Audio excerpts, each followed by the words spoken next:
rock est impeccable, le rock est remarquable, le rock est appréciable, le rock est adorable, le rock est admirable, le rock est délectable, le rock est estimable. J'aime pas le rock. Il est inévitable.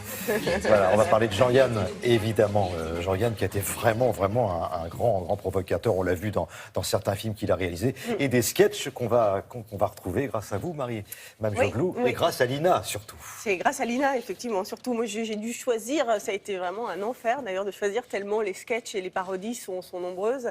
Mais c'est vrai que Jean-Yann, pour rappeler un petit peu, peut-être pour ceux qui ne le connaissent pas, parce que il y a d'autres générations aujourd'hui, c'est vrai que c'était un provocateur, c'était quelqu'un d'assez osé, il avait une insolence qui faisait d'ailleurs pas l'unanimité à l'époque, et vous le verrez dans le reportage, où des gens n'étaient pas forcément d'accord avec lui, parce qu'il avait un petit côté assez vulgaire, un gueulard, grande gueule comme ça. Mais il a marqué son époque, parce qu'en plus, il était d'une créativité incomparable, il avait un talent fou, il était réalisateur, il était à la radio, à la télévision, au cinéma, il pouvait absolument tout faire, il chantait, il faisait absolument tout, c'était incroyable. Et puis il était entouré comme ça de toute une bande de potes, il y avait Jacques Martin, Daniel Prévost, Gérard Cyr, c'était vraiment une époque incroyable. Et effectivement, aujourd'hui, il laisse derrière lui des sketchs, des parodies, des longs métrages. Où vous allez voir, c'est très, très drôle. Regardez. Bonsoir.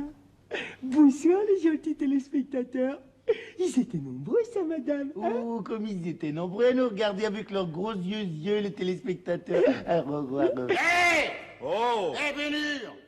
Que dites-vous, mes salades? Eh ben, avance, mes ringardoum, avec toi, me taxi de mes fesses-hommes. D'abord, je voulais être journaliste, et je suis rentré au centre de formation des journalistes. Voilà, où on m'a appris à écrire des articles pour toutes les tendances. C'est-à-dire qu'on me disait, vous savez, mon vieux, peut-être que vous irez au Figaro, peut-être que vous irez à l'Humanité, alors... faut savoir. Vous êtes... Je suis manifestant professionnel. Voilà. Il y a des tas de gens qui disent moi je ferais bien la grève, mais c'est embêtant parce qu'il faut que j'aille au boulot. Alors il faut qu'il... Et là c'est la même chose pour les manifestations. Alouette, gentille alouette, et j'étais plus elle est d'eau. C'est une chanson, les petits enfants ils chantent ça quand ils vont chercher de l'eau chez nous. Quand j'ai rencontré Yann, lui était furieux que je rentre dans ses plates-bandes et moi pas content qu'il rentre pour travailler avec moi. Et finalement, au bout de la deuxième émission, on est devenus les meilleurs amis de la Terre. On a découvert qu'on était le même jour de la même année et qu'on riait des mêmes choses surtout. Bonjour monsieur, je vous téléphone au sujet de l'émission de Jean-Yann. Je suis évidemment contre, comme la majorité, et je m'étonne que la télévision reçoive un personnage aussi dénué d'intérêt, qui est un pauvre, vraiment un pauvre type sans esprit. Autant Jacques Martin est un garçon plein d'esprit et amusant, autant celui-là est un pauvre type taré. Mesdames et messieurs, bonsoir. Nous allons ce soir vous présenter la première émission d'une série qui doit en comporter en principe 276. 276 à raison d'une par mois, ça fait environ 23 ans. La version écossaise, c'est ça. Hirondelle, gentille hirondelle, je te plumerai le dos.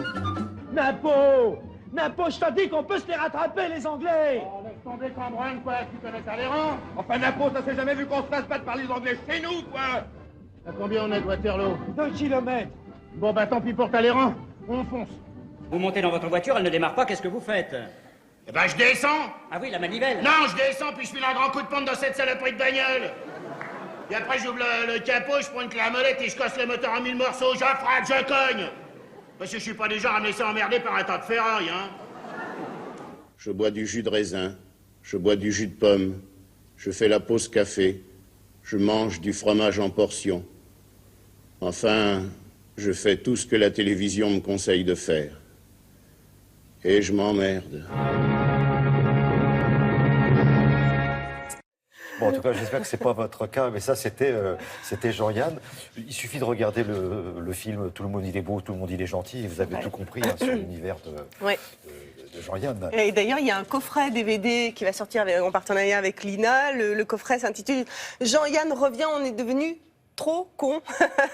C'est le coffret qui le dit. Il sort donc le 7 juin. Il y a un livre aussi, Je reviens. Vous êtes devenu trop con aussi. Aux éditions Le Seuil cherche midi, toujours en partenariat avec l'INA. Et là, c'est sorti le 12 mai, la semaine prochaine. Voilà, donc c'est un récap de tout ce qu'il a fait. Et je vous assure, c'est divin pour ceux qui ne le connaissent pas. Même ceux qui le connaissent d'ailleurs. Ceux qui veulent passer le permis de conduire, qui a beaucoup changé aujourd'hui. Voilà, régalez-vous avec le sketch de Jean-Yann. Merci beaucoup. Merci Marie-Mme Joglu et merci Ali.